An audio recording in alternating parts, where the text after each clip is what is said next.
Hello everybody and welcome to Dyson Sphere Program Rise of the Dark Fog.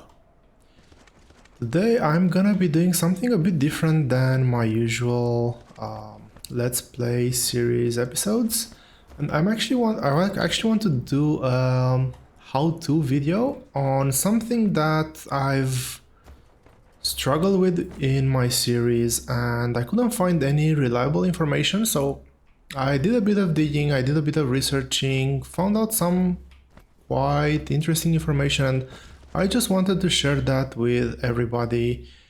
So here we go. Today we're going to be focusing on how to properly farm Dark Fog Base. Now, there's two modes in farming Dark Fog. What I like to call passive farming and active farming. The difference is in the way we set up our perimeter, and the passive farming won't actually be aggroing the space Dark Fog Hive. The active farming, which I'm going to be showcasing in this episode, will be aggroing this. It will increase the threat, not by that much by all means, but it will still increase it. So at some point you will have to deal with the space Dark Fog, but you should easily be able to grow a level 1 base to at least a level 20, maybe even a level 24 base before the first attack ever comes through. So let's have a look at what we have here. So I've chosen a planet where there's only one base. That's not necessarily a requirement. You can choose any planets, and let's take a closer look at what this base has. So you can see these pointy things over here on the outer perimeter. These are high energy laser towers. They deliver quite a bit of a punch. Plasma sentry as well. Although it says that the damage is just 120 HP compared to 360, for some reason I feel like this deal a bit of a heavier punch. I don't know exactly why. And then we have a few radar camps, a few ranger camps, and I guess that this is just a level 1 base. It is... I don't know if this is fully built or not. I do think that it will try to oh, there's a guardian camps here. So this might be the close to the final form of the base. You can see here that this is currently under construction. This one. Oh, this is in operation. Interesting, it leads nowhere. Yeah, so this is the basic anatomy of Dark Fog Hive. There is this unknown structure here, which I'm guessing is gonna be future content. I'm filming this video in my Let's Play series, so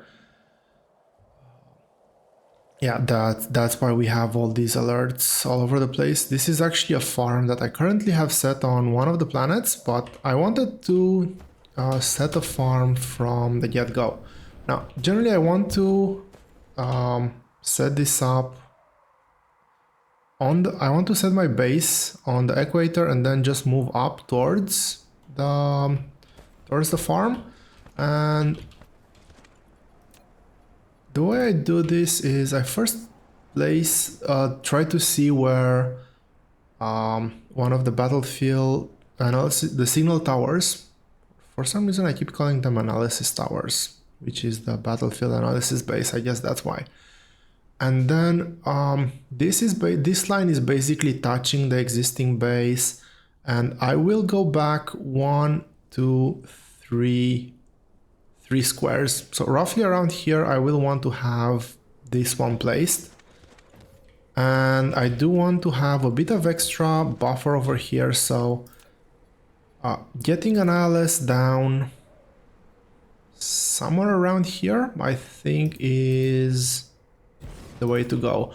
Now there's different ways of setting this up, but I will generally have missile production. These are tier 1 missiles, maybe a higher level missile would be better. And I am currently using deuterium, so this is the fuel that we're going to be using for this this exercise. I did bring some on me. I'll leave that as is for now. It is possible to do it with a gas giant if your system has a gas giant and just fill it up, or if you're farming on the home planet, power shouldn't be an issue. But let's quickly set up a power production over here. Now I do know that I have a few more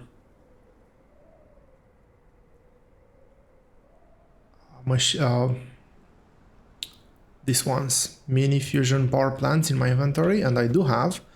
So let's set a couple of them over here. 6 of these are generally more than enough to sustain a farm for a very long time. Now, if you're in a system where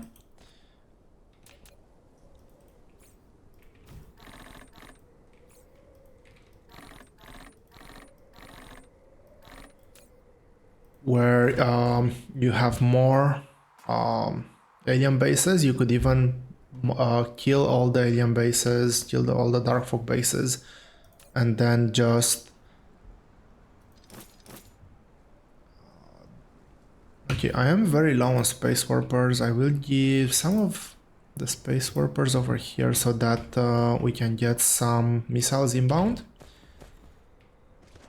And this base pushed me quite a bit off the equator, but that's not a problem. And I only have just a few laser missile turrets on me, which is a problem. I don't have any more research going, so that won't be bothering us anymore. But the first thing that I want to do here is place down missile turrets. Now, missile turrets are, in my opinion, one of the more versatile ways of doing planet defenses and offensive placements, builds. I will try to do this somewhat. Okay, lack of item, sure. I don't have that many laser turrets on me, so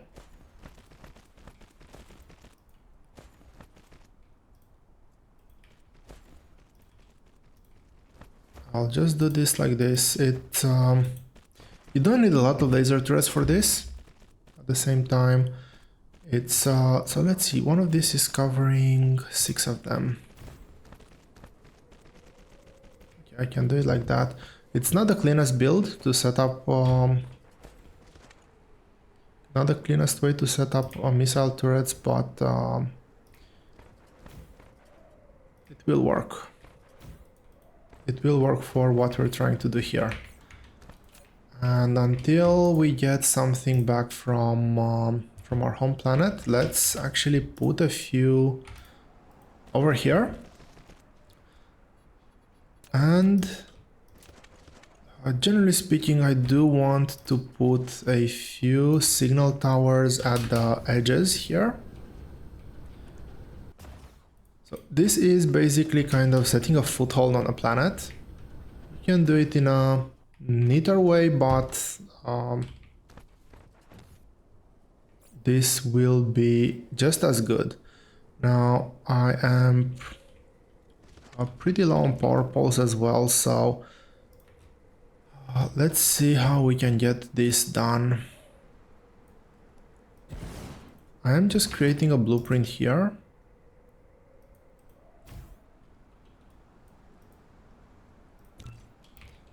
And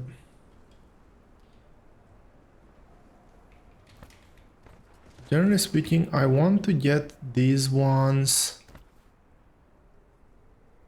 kind of somewhere over here. So I do want to aggro the base. I do want to constantly shoot at their structures even. Not too much. Maybe I will set it up somewhere around, facing somewhere around here. I do want to take out the 3 laser turrets and the plasma turret. So in order to do that, what I'm gonna do now is set up a more forward placed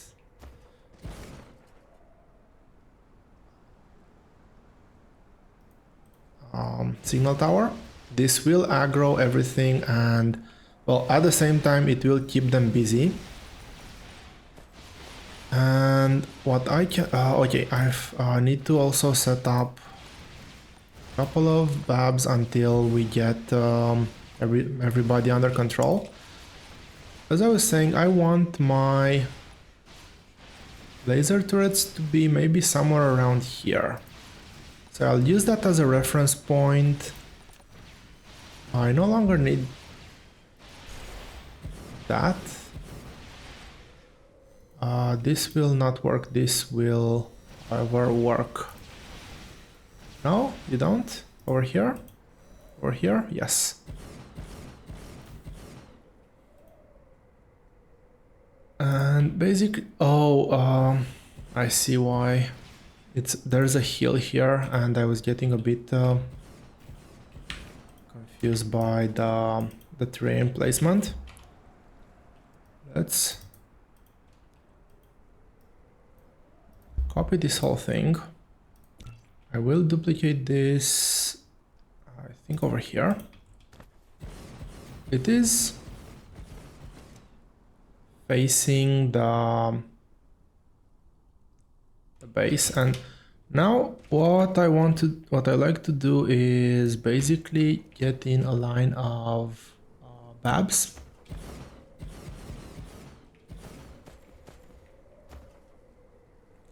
Maybe even 2 on the sides here.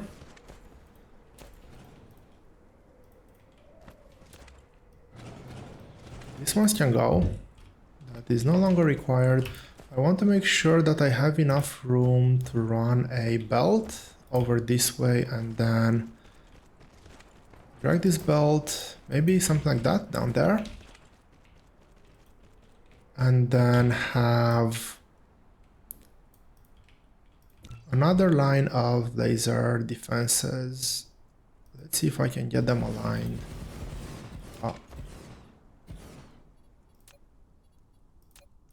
Get rid of this resource patch. It is in the way slightly, so this should be more than enough.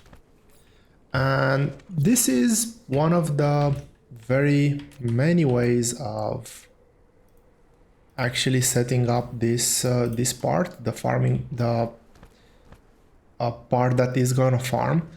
Now, as you can see here, this is no longer attacking us, and that's not something that we want.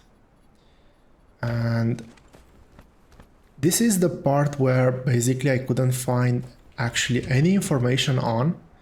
And if you take a look at the planetary base over here, this is the matter that it is currently keeping in storage, and this is the production rate of matter. So it's 180 and 14K, 15K in storage. And you can see, as you can see, it is actually keeping stable around this number. It is, which means that it is expanding the base. This is currently building the 2 ranger camps that we have destroyed earlier.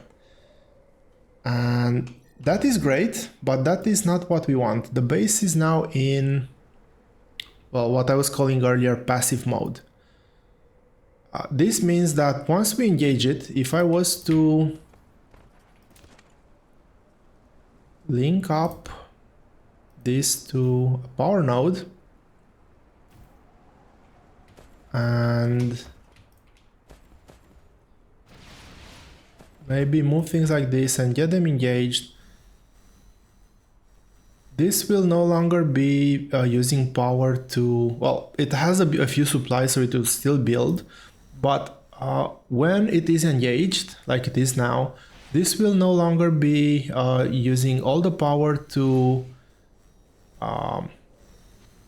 build, but it will also be diverting that matter, that power, to produce units to defend itself. Like it would go into an... okay, something is shooting me, that's irrelevant. It will, yeah, divert that power to build units to defend itself. And, well, 180 is basically just not enough. We don't want this to be in passive mode, and there is a way to get this 180 way higher. And I don't remember the exact spacing, so we will do a bit of trial and error here, but the key thing is where is not the closest structure. So these structures are actually irrelevant as far as this base is concerned, but where is the closest signal tower? And if the closest signal tower is within a specific range, and I think that that range is somewhere potentially around here, potentially even here, if I've set this up correctly. Let's try this. This is still at 180, as you can see, so nothing has happened. Let's move a bit forward. And I think I took out too much of the base here, but it doesn't matter where the base is per se. It matters the distance between the signal tower and the planetary base. So I will actually eat up a bit into the defenses over here and go up by 2 grids. And let's see, is just 1 grid enough? Yes, as you can see, they started swarming around. My BAB is nowhere near their offensive line. It may be the base might expand somewhere around there, but as you can see now, the matter generation has jumped from 180 to 720, 1000, and this is still not a good enough number. This number, I think I need to move this one all the way up here. And well, let's go ahead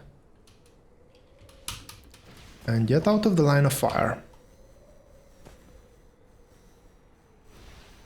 So this number is at 900, might go a bit higher, might go a bit lower, but on some planets I got it to 1800, on some planets I got it to 1200. On my active base, the one that is producing over here, it is stable at 1200, I believe. So I'm not sure what actually influences this bottom line number, but what is important is that, well, 2 things. We have highly boosted the matter output, which basically directly impacts the number of units that this base will generate. And these guys are constantly gonna be aggroing us. Now with level 1 bases, or level 4, this is already bumped up to level 4, this is not all that important, but one of the things that I do want to have is I want to have these laser turrets a bit closer to the front line. These should not be... I am out of power poles, so let's dismantle this. And that should enable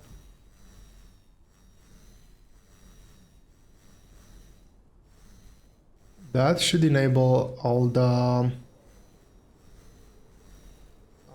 turrets to fire, or the frontline turrets to fire before the signal tower comes into range for the rockets. So I'm using the rockets as a defense mechanism. Basically, if something fails here, if we lose power, well, if we lose power, this one won't work either, but this will drain more power. If this one somehow gets destroyed, the missile turrets should be able to handle any sort of thing that this thing throws our way.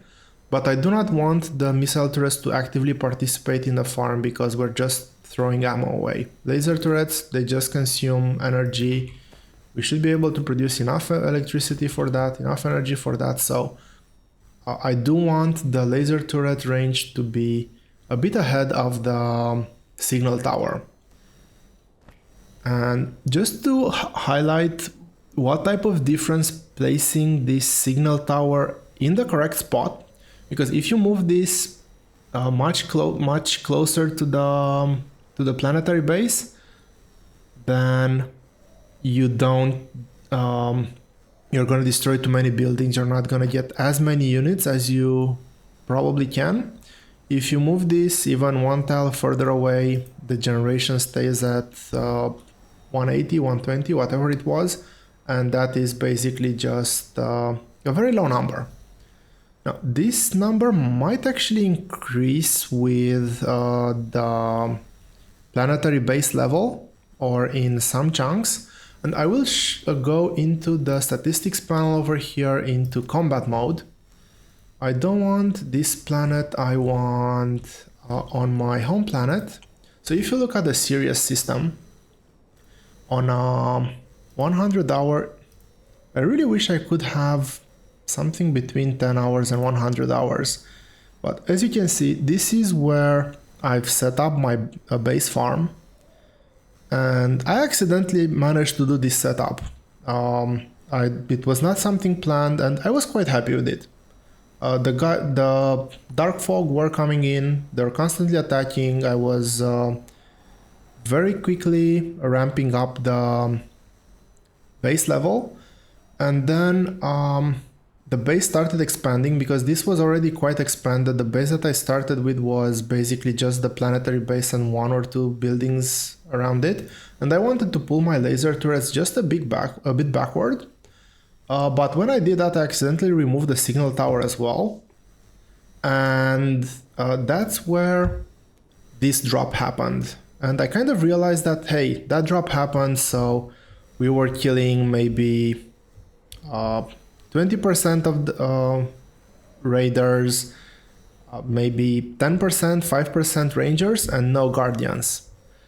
And I was like, that's not right. Why are they less aggroing me now? What happened? What changed? You can see that it's a huge drop over here. And that's when I started playing around to actually figure out what is causing them to be that aggressive. And well, as you can see, the threat here is ramping up, but at a very low rate. So that's not something that I need to be worried about anytime soon. The base here is already level 5, and basically why I want to set this up like this on a farm is, well, twofold. First of all, the experience level here is directly proportional to how many units we kill. The more units we kill, the faster this grows to level 24, and basically it is level 24 where we want to get access to unipolar magnets. This will also have another drop, so level 12, level 15 are Dark Fog Matrix. This is the Matter Recombinator drop. If we take a look at the pickup, there's also, actually this does not show us everything that there is to show. But if we take a look here,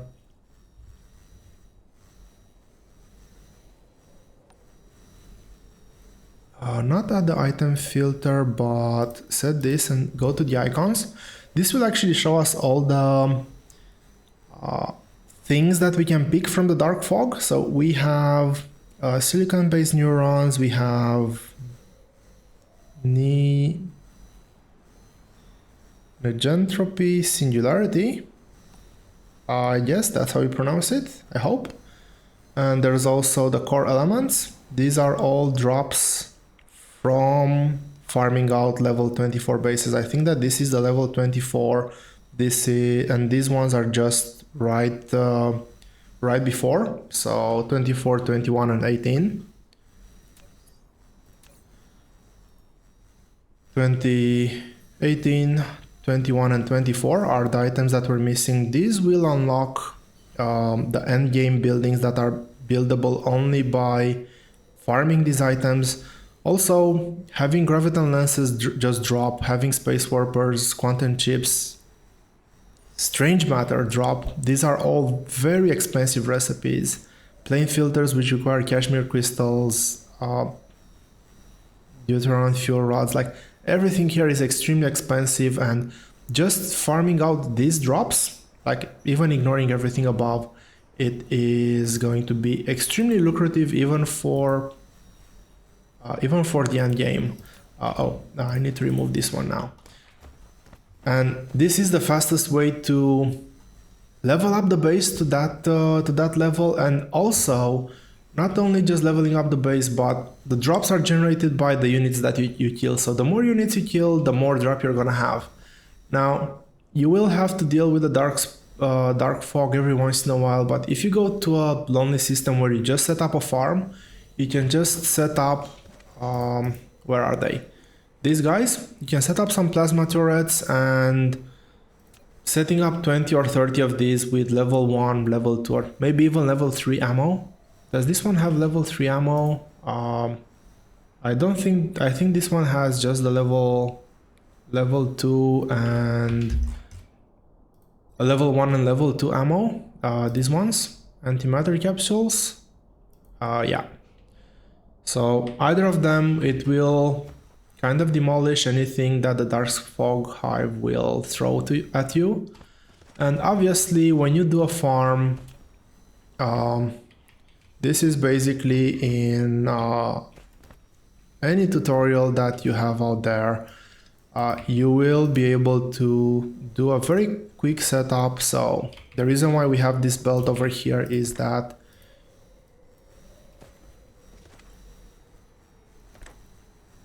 did I put my babs the other way around?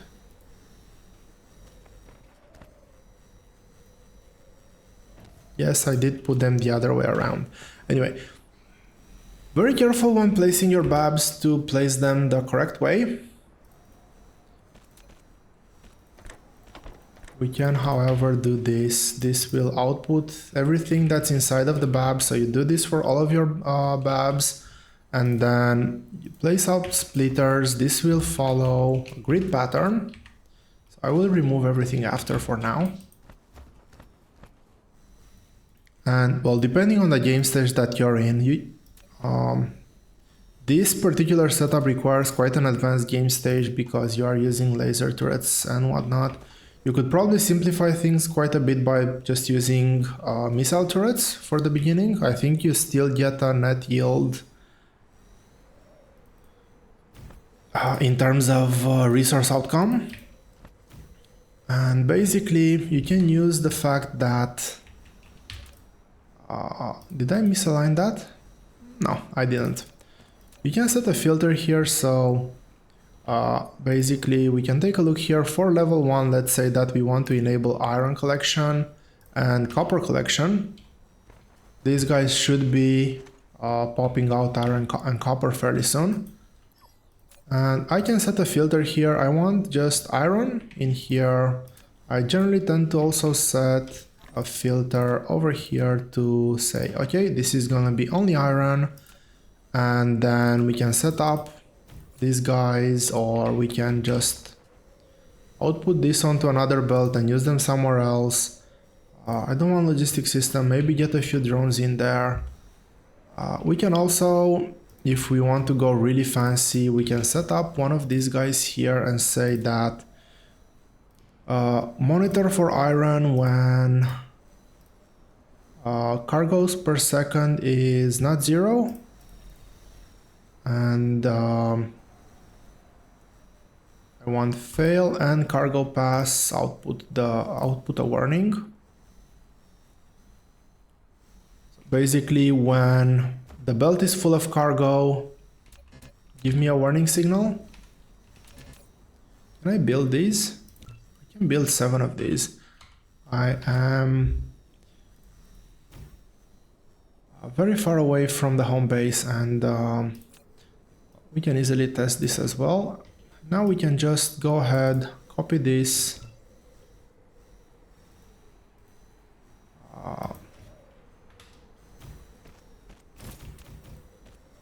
connect this over here, and generally I like to end my belt with a catch-all. There should never be anything flowing in there because this should filter like this. And let's see, we need to change copper here, we need to change copper here. This needs to be... We have the copper alarm now because we're not allowing copper in. So once we unlock that, we get that going. Oh, we're already at level 6 and we're getting more stuff into our chests. I'm actually collecting these things.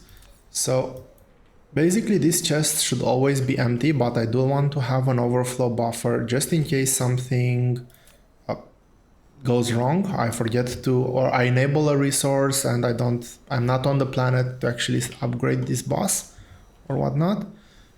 But as you can see, this is collection. This is how you do collection. Now there's various ways of, you can set this as a distributor, actually quite important. And you can just set up another system like this to import into your ILS, PLS, make that resource available somewhere else in the system. This is just the filtering method of what your farm will output. The way you're using those resources are up to you. As you can see here, I've disabled most of my resources. Didn't want to be bothered with it, but at the very beginning, it's the very easy way to get high purity silicon, titanium ingot drops without even potentially leaving your home planet. Some of the more expensive stuff you have over here, and this can be replaced with anything. Like, yes, you will consume missiles. You don't even need to have this defense here. You can have the rocket line and just have the signal tower and just something over here that constantly aggroes them. As you can see, numbers here are looking, even if we go back to local planet, we are getting guardians. That's how you know that the base is in active defense mode, not in passive mode. The presence of guardians. I think that guardians, from what I could tell, either appear just on very high level bases or only appear when the base is in this high energy production mode. And yeah, the number of rangers, the number of raiders are also a lot higher.